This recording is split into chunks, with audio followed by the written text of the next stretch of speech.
da mesa são palavras escritas, roda de mulheres, roda de autoras sobre o processo criativo. Aqui conosco Isabel Reis, natural de Salvador, assistente social, psicóloga e psicanalista. Isabel é um divã sobre o Aju. Textos livres, lançado também em 2021.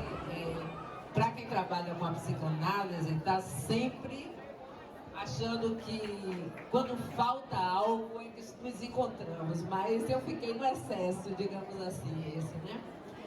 Bom, escrever esse livro, Um Divã sobre o Abajur, ele não nasce com um propósito, né? Ele vem sendo montado, como Freud diz, né? Desde o meu tempo primitivo de infância, desde a minha época mais tenra, na medida em que os sons que eu escutava eram sons que pareciam barulhos. E esses barulhos, na medida que o bebê cresce, né, esse barulho é interrompido e a gente começa a fazer uma conexão com a palavra.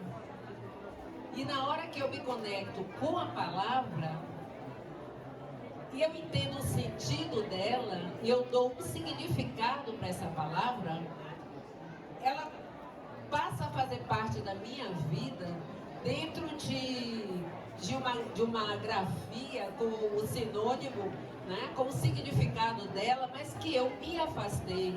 Eu me afastei do ao pé da letra.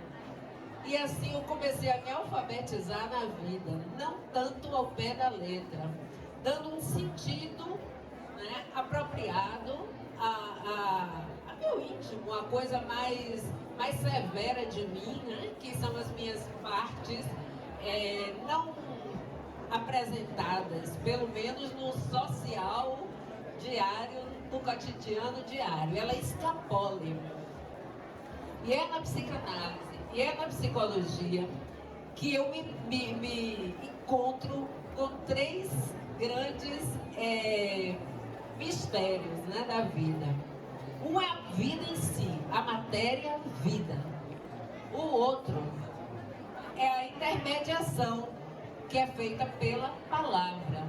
Então, das minhas vivências, né, associadas às minhas palavras, eis que de repente eu vejo que tem algo enigmático, que tem algo que passa por essa coisa do mistério.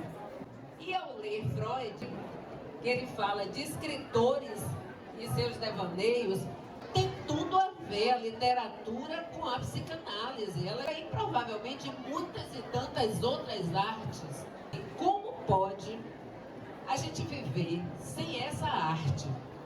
Como a gente pode não ter esse complemento? Aí passa pela minha cabeça Fernando Pessoa.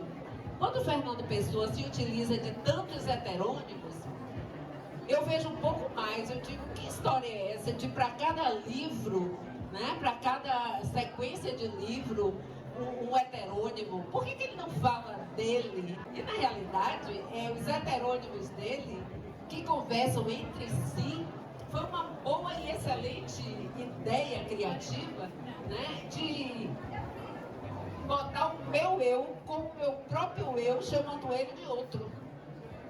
E ali, é nessa briga entre eles, né, nessa conversa, melhor dizendo, desse diálogo entre eles, que Fernando Pessoa chega à conclusão, né, de que eu estou mesmo falando é de mim. É o que eu digo, nem sempre é o que eu falo. E o que eu escrevo nem é sempre o que eu quero ler.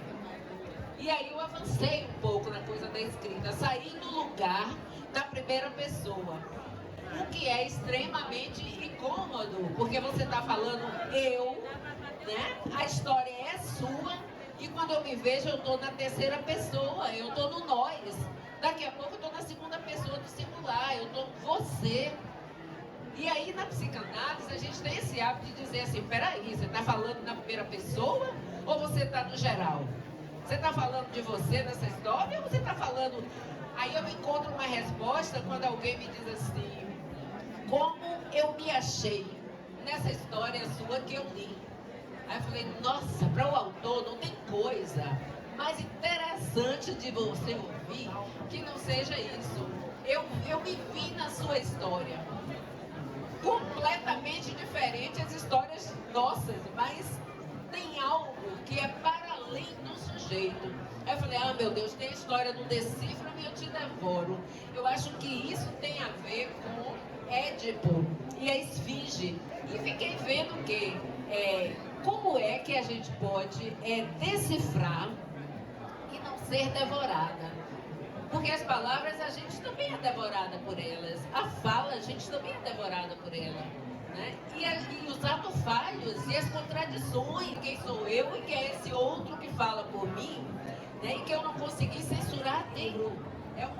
Esse livro que eu falo, a escrita, tendeu a morrer, né? Quando eu perdi um filho recentemente. Então isso tendia a morrer. Mas foi exatamente essa circunstância que me trouxe novamente uma expectativa de reconstrução, né? De refazer, fazendo e refazendo. Então, uma coxa de retalhos, de textos que eu acho textos gostosíssimos de ler. Aqui já estou dando uma de garota propaganda, que eu não sei fazer isso.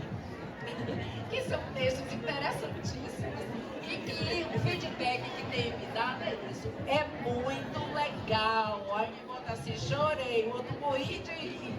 Então vai assim, vai do amor ao ódio, né? Vai do princípio ao fim. E o fim é aquele que chegou até ali, na última página. Né? De Isabel Reis, bordadeira de mim.